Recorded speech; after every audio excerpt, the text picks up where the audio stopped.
Welcome, ladies and gentlemen, to Politics in the Pub and a discussion on Australia's Defence Department, the uncontrollable and unaccountable monster. And the word I love to put in front of that is financial monster, because that's the part that hurts.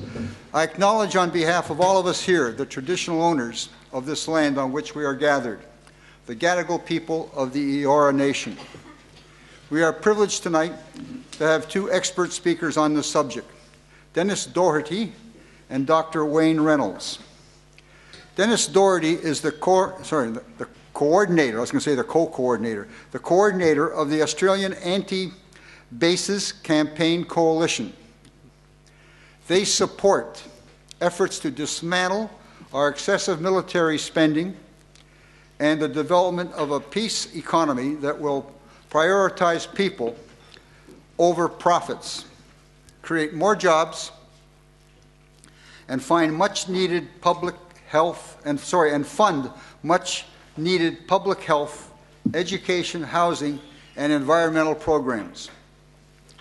Dr. Reynolds is an associate professor at the University of Newcastle. He has published numerous articles on Australian foreign and defence policies with an emphasis on developments since 1939. His research projects have included the history of Labour foreign policy, that's capital L, Labour foreign policy, which resulted in him receiving the I hope I got that right, H.V. Evatt National Prize. Each speaker will speak for 20 to 25 minutes. After the second speaker is finished, there will be a 10-minute break to relax and go to the bar. But before we start, there are a few housekeeping items I'd like to bring to your attention. Switch off all phones. No talking while the presenters are speaking and during the Q&A. During the break, a basket will be passed around for your donations. These are needed to keep Politics in the Pub running. $5 or $7 if you're in full-time employment, or whatever you can afford. Just before the Q&A starts, I will make any brief announcement that has been handed to me prior to the break, or just during the break. During the break, if you want to ask a question, go to the table on my right and give your name, sign your name, and also in the Q&A, when you speak, identify yourself. Questions are to be no more than 2 minutes in length. No commentary, please. The microphone will be cut off if you waffle on. The meeting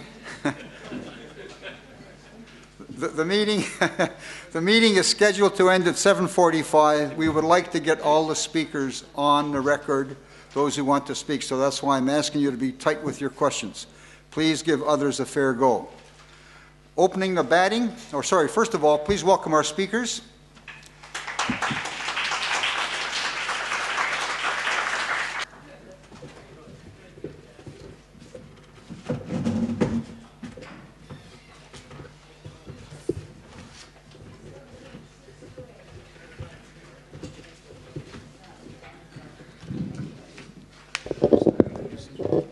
Thanks, Joe, for that welcome, and thanks to the Politics in the Pub for this opportunity. I'd also congratulate the organisers in putting together this topic, because the way they put it together, they have an academic and an activist, and that's the combination of the two is most important for social change.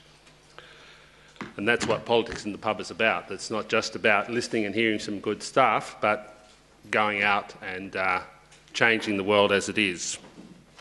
The title of the talk, that the Department of Defence is unaccountable and uncontrollable monster, I intend to prove that the adjectives unaccountable and uncontrollable are proven.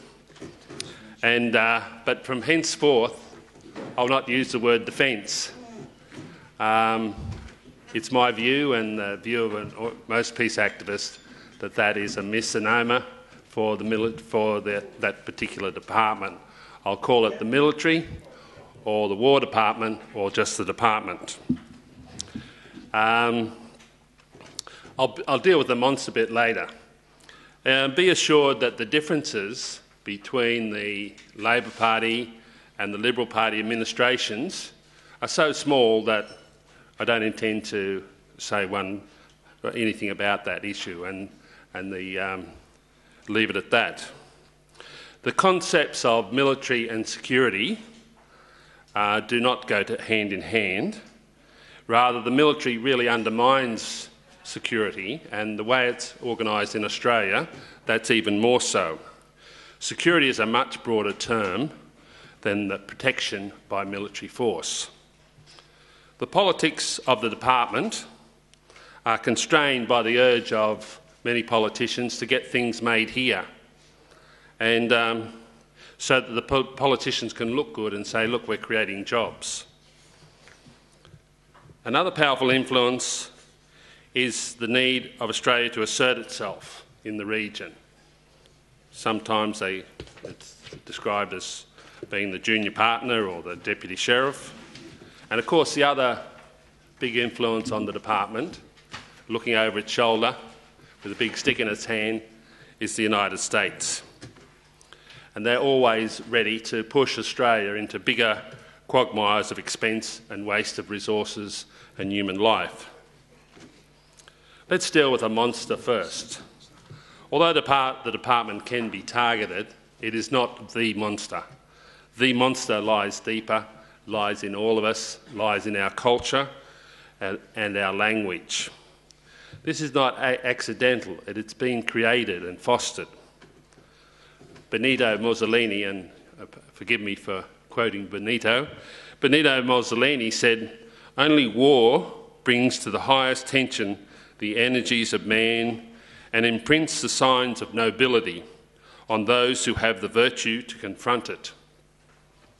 He then wrecked his country and was executed and hung upside down in the town square. War is not the only source of heroes or greatness. War has been made sacred, but need not be. A sense of community can be created through projects other than mass murder. I think you'd all agree with that. Mussolini didn't say that, he said the other bit about war being great. This culture allows us to support the US alliance unquestionably. This culture allows the media to be uncritical and silent about military policy spending. It makes most pollies afraid to do anything but be yes men and women for the military. This culture hides and gives a rationale for the department to be uncontrollable and unaccountable. It makes opening up the bureaucracy to scrutiny almost impossible. The culture of militarism which surrounds the department allows it to be unaccountable and uncontrollable. War is in our minds. It's in our streets, in our workplaces. It's in our entertainment and all around us. We have monuments to war all over the place, and new ones are being built all the time. Recently there was a controversy about a monument in London to Bomber Command. You will recall the absolute certainty that the veterans of Bomber Command who lived in Australia had to be provided with free tickets to go to London for the opening of that particular monument. These are not monuments to the past, these are monuments to remind us about the present. And it's a way to legitimise the influence of the military in our lives. We have games, violent ones based on various wars, with wonderful sounding names like the Call of Duty. Who could oppose the Call of Duty? There are toys for younger people, war toys. There are even nappies in camouflage, with little hats in camouflage colours. Recently I saw in a cake shop in Campbelltown a birthday cake in camouflage colours, with a toy tank on the top and quivering toy soldiers behind a Lamington. And around that particular cake was a happy 9th birthday, Roy. So the military is all around us. And when we go out into the garden, we don't just get the weeds out. We've got to round them up. And we don't just kill snails, we've got to use Defender. We don't just kill cockroaches, we've got to use Raid. So it's everywhere. The government feeds this monster with little tidbits, like the Hawke government sent the World War I veterans to Gallipoli in the early 80s. And now, the Gillard government has put aside $83 million for the celebration of the centenary of Gallipoli in 1915. $83 million have been set aside for that, to celebrate it. This outrageous use of Anzac and Gallipoli as the day of the birth of the nation, it happened in 1915, 15 years after Federation. It's as if the preceding century to 1915 came to nothing. Did anything happen before Anzac Day in Australia? Did trade union rights emerge? Did Australia get out of the convict era? Did we federate? No. Our nation was born in the Dardanelles. That's what happens in Anzac Day. About Gallipoli itself, we now know, if you read those big thick books that come out, these popular books, we now know that it was organised by Winston Churchill. We now know that Winston had a psychological condition called bipolar disease and was an alcoholic. We now know that halfway through that campaign he lost interest. That the man who was responsible for the campaign, Admiral Fisher, resigned from his post and went fishing in Scotland. Meanwhile, the soldiers were dying like flies. Australian soldiers were dying like flies on the Dardanelles. And this is the sort of thing that we're celebrating. It's not worth celebrating, much less $83 million. And this Gallipoli was a monumental stuff-up of both Australian and British commanders, not just the British. And as well, the other thing you must remember about Gallipoli was that there was a referendum about the war in Australia at that time, and it was well over half of the people of Australia opposed the war, opposed conscription, and all that's forgotten. There were 2 referendums actually. Yeah, thank you. There was 2, and then anyway, continuing on, whenever we want to do anything, we have a war on poverty. We've got a war on terror. We have a war on drugs. All those wars have been declared, and they've been declared lost, and no progress on them. When the first Gulf War started, Bob Hawke went down to the Garden Island down here, stood among the phallic symbols of the Australian warships pointing at North Shore, and spoke eloquently about his love of the fighting men and women of Australia. But when they came back with Gulf War syndrome, he didn't want to know them.